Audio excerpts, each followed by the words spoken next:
Hello and welcome to the Monroe Method Clancast. I am Jason Monroe. This is episode 173. I'm trying to get comfy. It's about 6:30 in the morning. It is -2 in this office.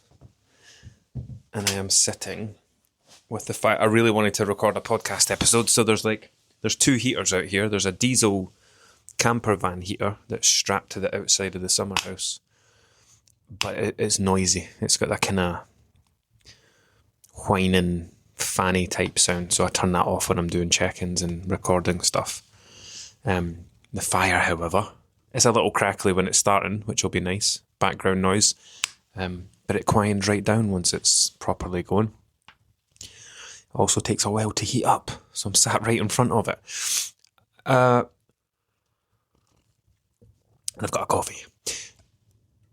I've got a client who started with me yesterday, and there are some people, like I work with so many different people from so many different walks of life with so many different backgrounds.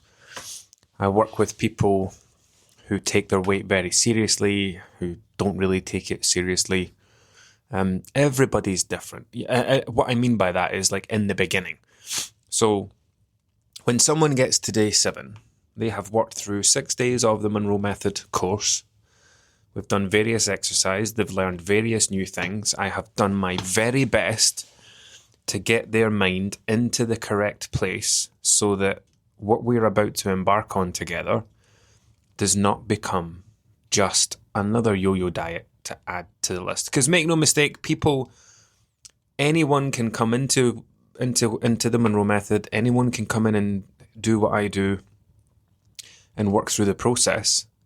But if in their head they are treating it as a short-term thing to get their weight down so they can go back to normal again, then yes, absolutely what I do could be used as a yo-yo diet. I go to extreme lengths to discourage it from the work, the lessons on the build up to before we even get started, to having the 9-month cool down policy in place where people, if people cancel and leave, that's fine, but they do it knowing that they can't come back for 9 months. The reason for that is it's so that people aren't, like Slimming World, I'm going on holiday that week, I'll just cancel and sign up again and get back on plan, or I'll just cancel for the kids' school holidays so I can go off plan and sign back up again. Is to discourage yo-yo dieting. I want people working on themselves, not necessarily losing weight all of that time, but navigating those things, learning how to navigate them, where it's not this just means my weight goes back up again type thing. So on day 7, they'll fill in their new start form. I will find out all about them. It was funny, it was like a game of two halves yesterday. I did one person who was super light on detail, which I don't like. One sentence in each box, diet history, Slimming World. The questions like, tell me about your diet history. What have you done in the past? What worked? What didn't? How much weight did you lose? Did you put any of that back on again? Answer, Slimming World. Then the next box, what's your biggest obstacles? Overeating. Yeah, we know that. I want more detail. And then on the other side of the coin, I had someone who wrote more than a paragraph in every box and completely filled me in on their diet history. Their diet history goes back to their early teens, when starting off with their mum and their mum's dieting, and then the mum criticising the daughter about her weight because weight was important. It's such a generational thing, that as well. That doesn't really happen as much now. Go back 40, 50 years, that was a big thing. Anyway, that's not what today is about. Today is about something that client who wrote lots in her first starting post about confusion. Because she's very overwhelmed. And you could see it in her writing. I could read it when I was reading through everything she said. She was just brain dumping into her check-in form, which is great. It's quite even though I'm not a therapist, I'm not a counsellor, there's something quite therapeutic about checking in and filling in a form and actually typing out or writing the words that have been in your head. Because like we think about things, but thoughts are very fleeting. You know, if I tell you to think about a pink elephant, you'll think about a pink elephant for a second. And then if I start talking about sausages, the pink elephant disappears. When you try to deal with something in your mind, it's very difficult because you have to hold it there in the center of your mind and force yourself to think about it. Not allow any other thoughts come in.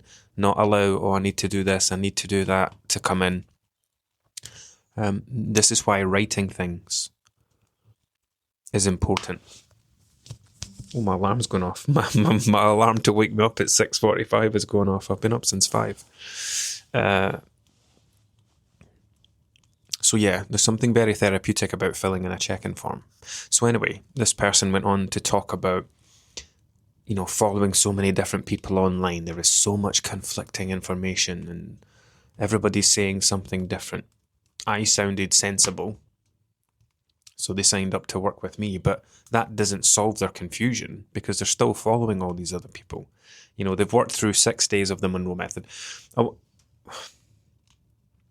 I don't know if this is a strange thing to say or not, or is it the same thing that everybody would say?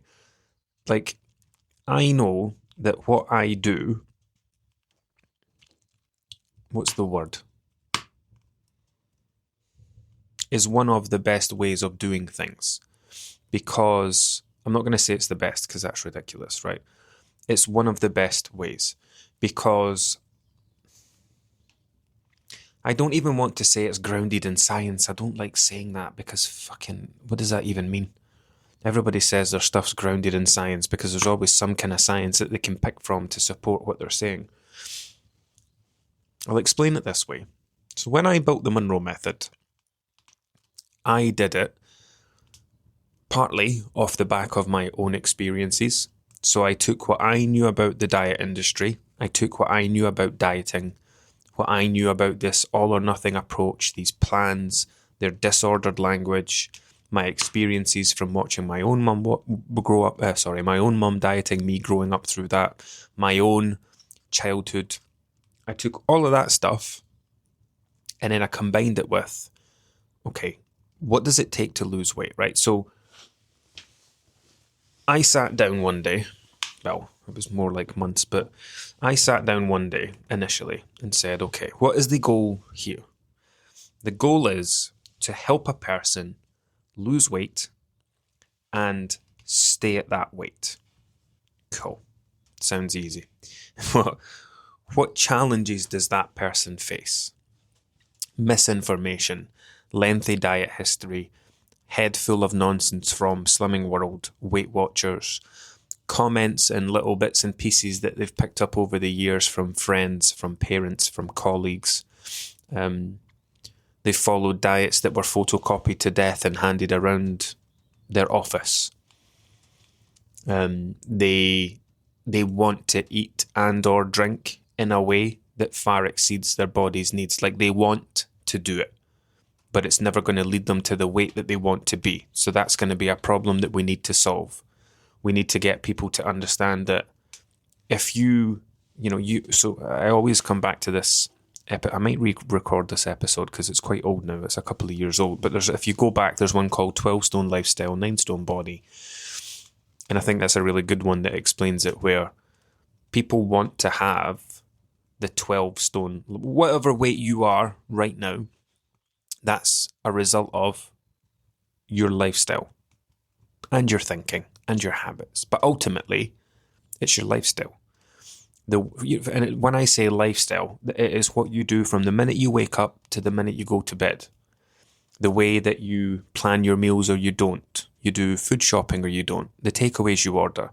You know, it's the amount of time you spend scrolling in your bed in the morning when you could be up prepping your lunch for the day. Like it goes down to that very base level. It's the amount of time you spend in bed at night scrolling your phone watching videos when you could have got an extra hour's sleep and felt much better the next day. Anyway, nobody is at the weight they are because they did things they didn't want to do. Oh, that's a good one. Shit. I don't have anything. Wait, I do have something to write that down. Oh no, I'll say it into my phone actually. I can't let that one go. That was a good one. Nobody reaches their current weight doing things they don't want to do. Okay, I'll expand on that.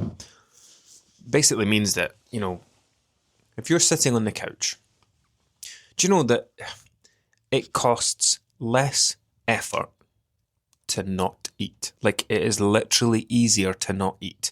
It is easier to stay on the couch and do nothing. It's easier to not get up, to not walk through to the kitchen, to not start opening cupboards, to not start looking around, to open the fridge, to open packets, to get plates out. All of that stuff costs effort. And people think they're doing something they don't want to do. You're literally going through numerous points of friction. Friction meaning, let's say that I want to go for a run in the morning, but it's raining and it's cold and I'm tired, or I snooze my alarm. Like, these are all moments of friction that make it harder. There are plenty of moments of friction that make it harder, but there's a bigger reward at the end, right? So we overlook the friction. Yes, I have to get up and I have to go through there and I have to open the fridge and open cupboards and look around, but I'm prepared to do that because I want to go to that effort because I want to eat something. That's what I mean by we're never doing anything we don't want to do. We're not overweight because we ate a bunch of food that we didn't want to eat. That's the conundrum we need to solve. Anyway, off topic. So I sat down and figured out, what does a person need to do? By the end of someone's time working with me, what do I need to have given them? What's had to change about them? What's had to change about their thinking? What's had to change about their approach? Because you're not helping people lose weight. You're helping people change the way they want to eat. Someone else said to me yesterday, I feel like I should be able to just eat what I want and not gain weight. And she thought that was a problem. And I leaned into that and said, no, that's exactly how it should be. But you're just thinking of it in the wrong way. I eat what I want and I don't gain weight. However, if I went back to my 20s, I ate whatever I wanted and I was 3 stone heavier. The goal is not to change.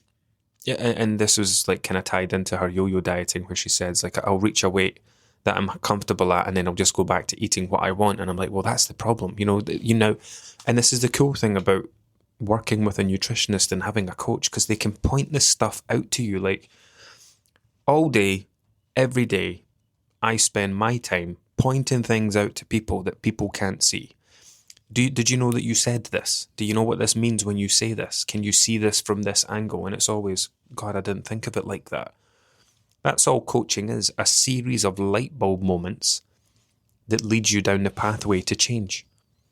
Because like I said, if we bring it back to what I said earlier about thinking, when you just try and sit and, you can sit and think all you want about your weight.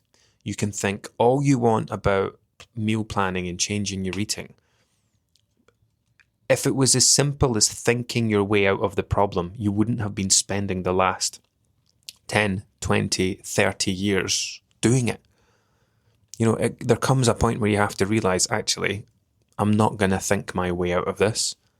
I need somebody to help me think my way out of this. That's good as well.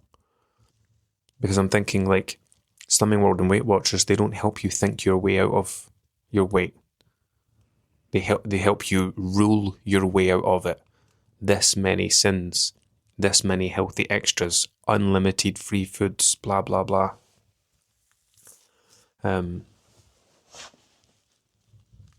Lost the point again. Overwhelm, conflicting information. So, when I sat down and figured out, I didn't just start doing this and start making people count calories. Like, I sat down with a plan and said, when Slimming World and Weight Watchers or any diet, like there's, and many more will come on the scene as the years go on. They always do. Imagine a bunch of people sitting at a big round table and saying, right, let's create a diet. And, in the middle of the piece of paper is calorie deficit. How are we going to get people to achieve this, to lose weight, but in a way that makes it unique to us? We're not going to talk about calories. We're going to tell them to forget about calories. We're going to tell them calories matter, but we don't do that here because that's obsessive and that's not good for you, blah, blah, blah. And here's some cherry-picked studies to tell you how bad calorie counting is, like Slimming World does.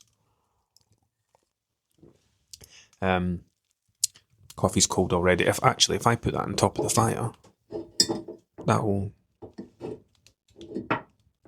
keep it hot. Genius. God, why didn't I think of that ages ago? So they sit with the piece of paper, calorie deficit in the middle, and they'll go, right, how are we going to achieve this? We need to give them numbers to work to. No, let's not use numbers. Let's use words. Instead of using calories, let's call them energy points. So you're going to have 1,500 energy points a day. That's actually not bad. Maybe I should set up a Slimming World style diet, but do it in like a non-awful way. So you are going to work to 1,500 to 1,700 energy points, because this is how many energy points your body needs. That's actually pretty good. That's a more positive way of looking at it, because then you're making the connection. It's not just this is a number I have to stick to.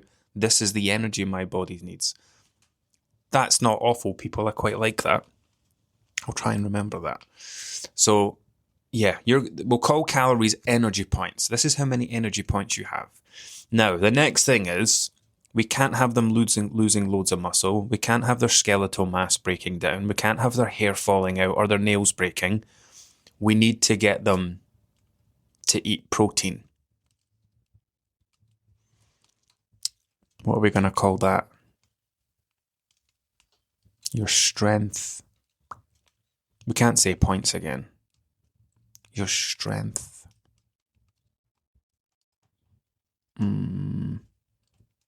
Your strength quota.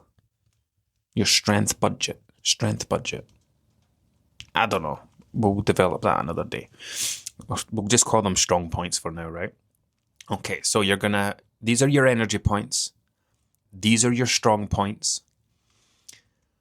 And you're going to eat 80 strong points a day. And then we're going to have a little book that tells you how many energy points is in everything, what foods that you get strong points from. And then what else do we need? Right, we need them to eat fruits and vegetables because we need them to get nutrients in their diet. We need them to get fiber in their diet. We need to support their digestion, their health, their etc. etc. Okay, what we're going to call fiber. Let's call fiber your health heroes or some shit, right? You're going to eat 25 health heroes a day. Okay, and then what we're going to call this diet, and then they give it a name. And that's it. Oh, and then what about chocolate and sweets and crisps and stuff? Oh, let's tell them that they've got 10 fun points a day. And we'll assign fun points to all these different foods. Like, I know I've done that as a joke, but it's not really that funny when you imagine, well, that's literally what Slimming World does. That's what Weight Watchers does. It's made up terminology for real world things. So again, coming back to the way that I built things, where it was, okay, so people need to eat protein because this is important. So I am a qualified nutritionist. I now know what people need as kind of bare minimum levels based on their height and body weight and age, etc. So when I'm creating a plan, we make sure, number one, that the person is in a calorie deficit. We initially set them up to lose around 1 pound a week, and we see how that goes. If they struggle with it, then we give them more calories and explain that that's fine, but I want you to be happy. Let's just make sure we do it on the understanding that your weight loss is going to be slower. You're not capable of losing 1 pound a week because you're not able to work to the calories that require that, and that's okay. There's a wide range of numbers between not losing anything and losing 1 pound a week. And if they're doing really well, then we can lower their calories. If it turns out that they're getting by easily, then we can lower their calories and their weight can move a little bit quicker. And it's like, okay, let's make sure that they're eating enough of this and enough of this. Now, as long as we have that balance, and I am happy that they are safely and comfortably losing weight, then we're all good. And I said this to someone yesterday. I did their 1 week check-in. And I was like, you have absolutely nailed this first week. Like, you already know how to do this. You'd keep doing that, your weight is going to sail down, and that's it. We park that. We forget about the weight loss thing because that's it. We know that you are going to continue to lose weight. We don't need to worry about that anymore. Now that the weight loss side is taken care of, that leaves us completely free to work on the more important stuff. Your behaviors, your habits, your thoughts. The idea that you need to earn your food. The idea that you need to treat yourself after a bad day. The idea that half term somehow means that your eating has to go completely differently. The idea that you're supposed to cram all this food in at the weekend and then not have any of those foods during the week.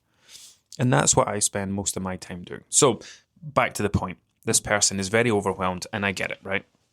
I have recently dipped my toe in.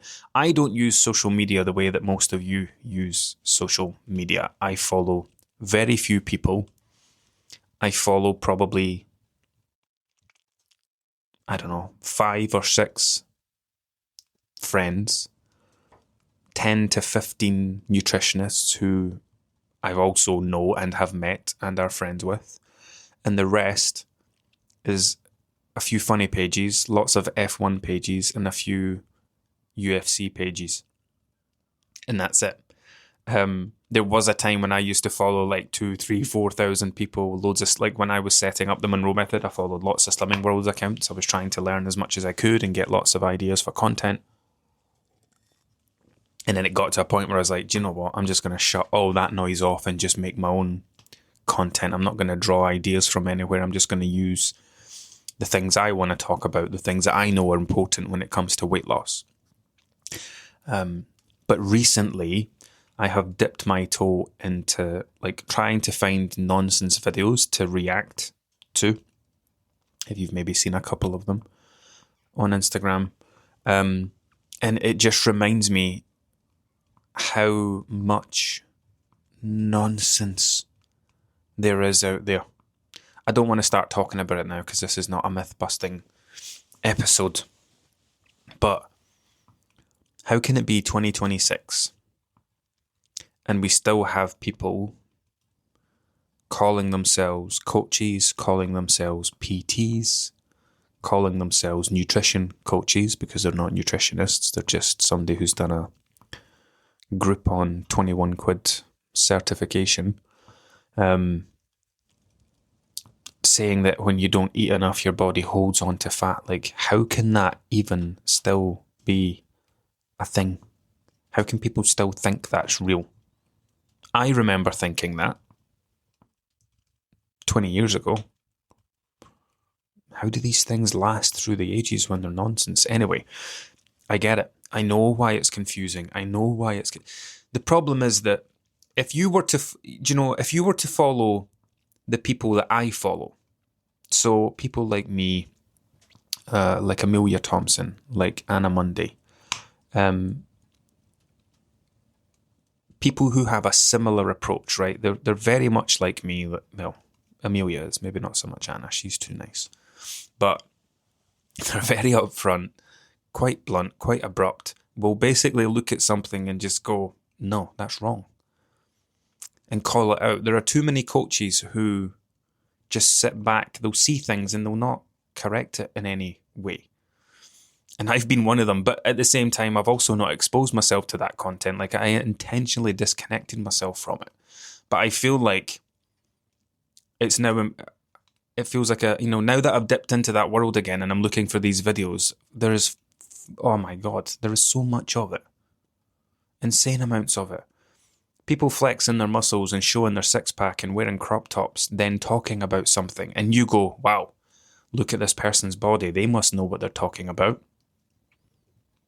Just because someone's slim or athletic looking doesn't mean they've got it all together. Or they have all the answers.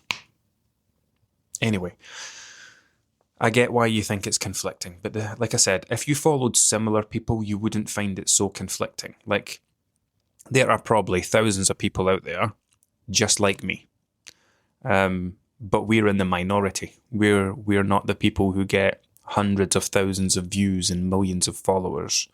There are a few unicorns that do really well because the stars align, but ultimately, we're the boring ones. We're not exciting. We're not extreme. We're not promising you ridiculous things. The people who do get the big followings are people who are talking about peptides is the big one right now, which I've been doing some research into to talk about. They're the next big upcoming thing. But yeah, ridiculous amounts of conflicting information, leaving you confused. And the thing is, the more of this shit that you watch, it doesn't help you. Like, I said this to the person yesterday, like, you should unfollow all this stuff, because the more of this you watch, you're doing it because you think you're going to get the answer somewhere. But the more of it you watch, the worse it gets, because one person will say, I don't know, you shouldn't be, I seen a video the other day and somebody said, do not eat, what was it, bananas and blueberries together. Nowhere was it bananas and blueberries. Anyway, it was two fruits, right? You should not be eating these two fruits together. Do you know why? These two fruits do not grow together. Bananas historically grew here, and blueberries historically grew here. These fruits were never meant to be combined. These fruits were never meant to interact with one another. And it's like, Jesus Christ. Do you know,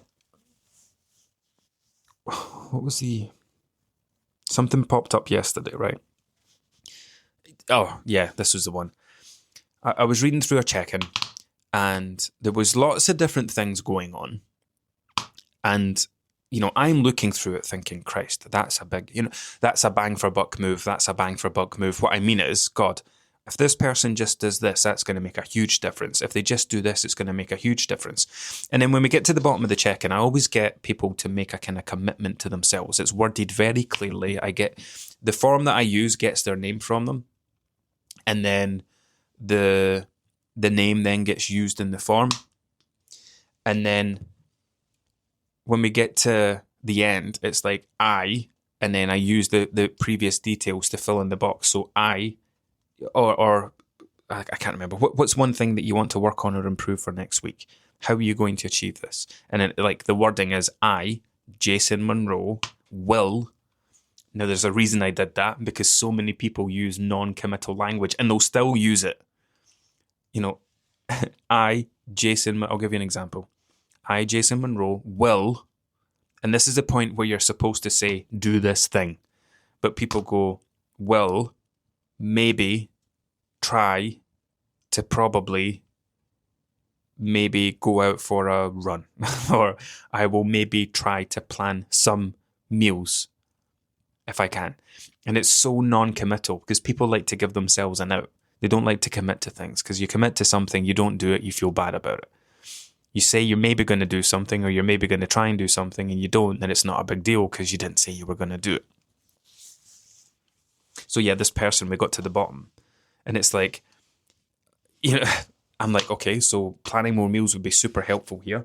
Bringing more protein in at breakfast, replacing one of those kind of processed snacks, because they were talking about crisps and skinny bars and whatever else. Well, we'll just swap one of those for a piece of fruit. That's easy.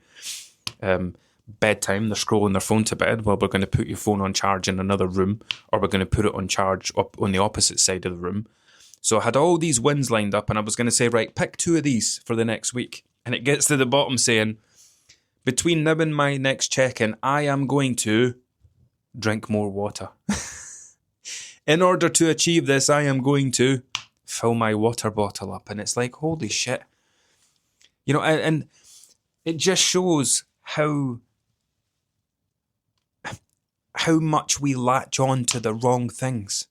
Should people be drinking more water? Yes. Statistically, as a nation, we are dehydrated on a daily basis.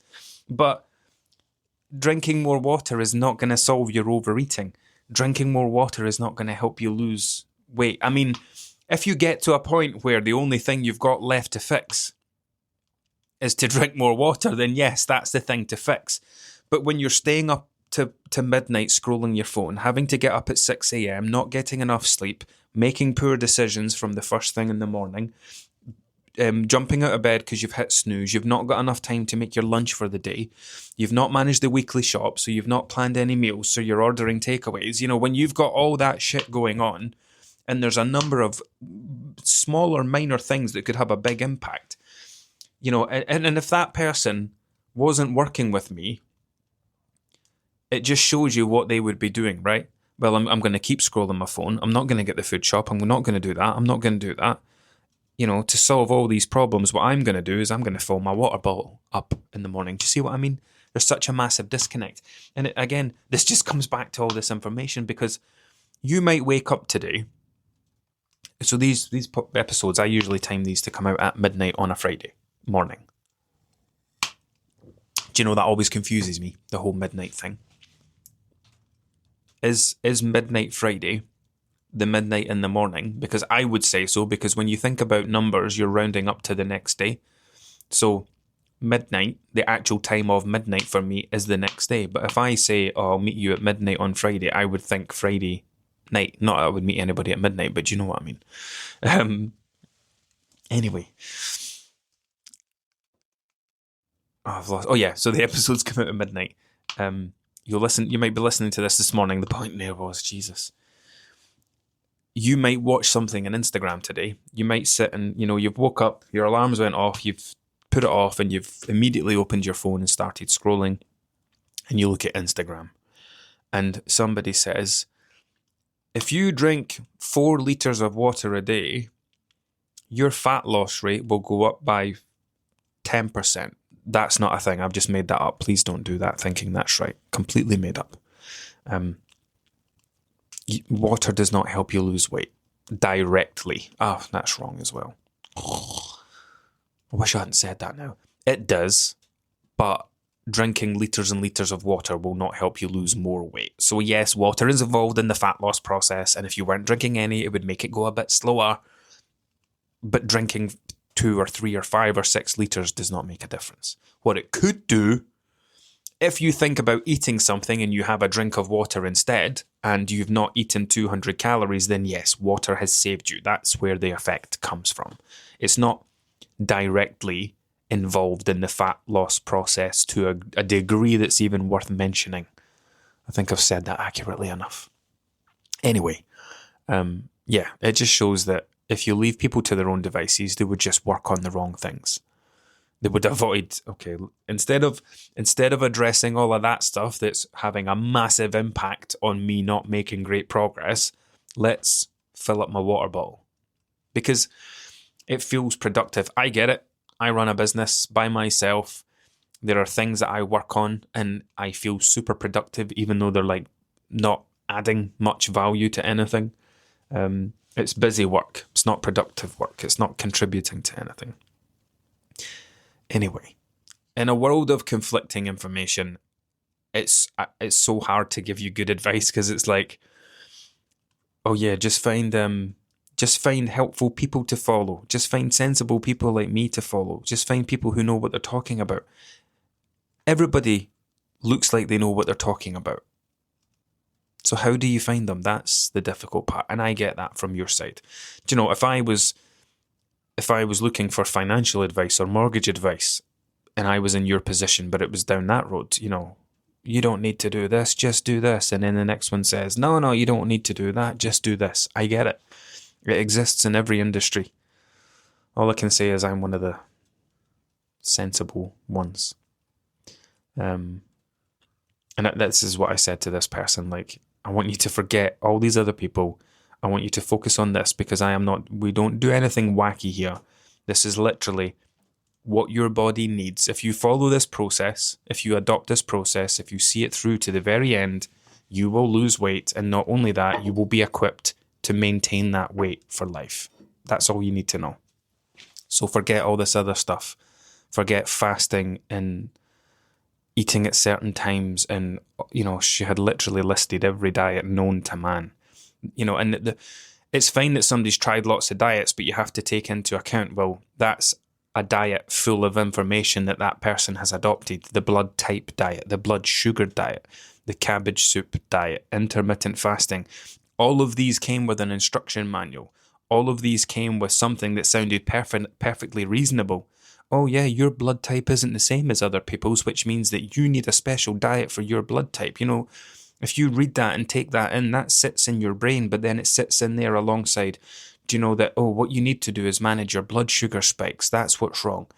And then it compounds to the point where your head is full of mince and you've got no idea what to do. Eating is this completely alien thing to you. You just want to eat normal, but you can't because you've got all this stuff stopping you from doing that. And that's basically what I aim to try and overcome inside the Monroe method, and say, look, this is how simple it is on paper. I'm always conscious to say that. It's never easy, but this is literally how simple it is. Have a balanced diet. Great advice, but what is a balanced diet? Well, here is what a balanced diet looks like. It makes sure that your body is getting enough of the things that it needs. All we need to do is make sure you're getting enough protein, enough, not massive amounts, enough for you, enough fiber from a variety of plant sources, so that, the purpose of that is, yes, we need fiber in the diet, but also then we're covering all bases with vitamins and minerals, right? We're not getting into the ridiculous shit like yes, oranges have vitamin C, awesome. And then you eat an orange and then you find out that there's 100 other vitamins and minerals that you need. We don't need to learn every single piece of fruit or every single vegetable where individual nutrients come from. Just eat a variety of them and you'll be good. Anyway, that was a bit of a waffle, but I'm done now and I'm nice and cozy. I'm going to go get on with work. Until next time.